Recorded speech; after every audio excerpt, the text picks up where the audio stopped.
My major interest started in reading probably about first grade when I had my first real solid teacher, Mr. Mary Magdonis.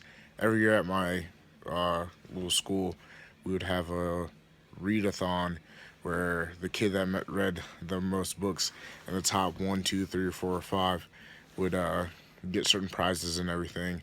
And we'd take a whole week and we'd bring in our sleeping bags and everything, and we'd just read as much as you could. And that's when I really got into books. I loved Magic Treehouse. I loved to read books that were worth reading and had adventures and had things that little kids enjoyed doing. And that's where my love of reading really took off.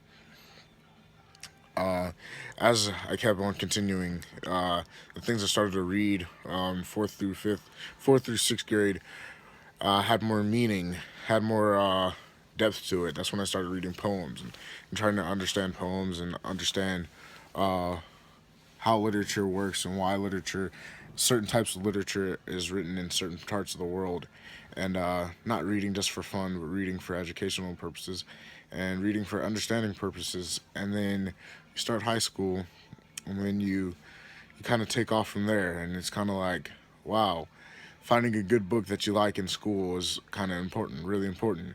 So if you get assigned a book like 1984 Animal Farm, something that you could actually enjoy, you kind of get a little excited about it because you actually get to read something that you actually like to read, not only just reading it for historical significance or cultural significance, but reading it for pleasure as well.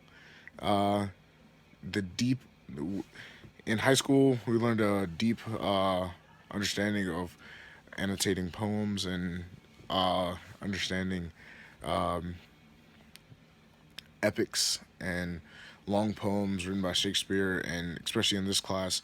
And that really opened my eyes to some of the stuff that is very educational, but can also be very fun to read, like Othello and Hamlet, and the importance of being earnest, how those plays could actually uh, be very entertaining and very fun for us to read in class.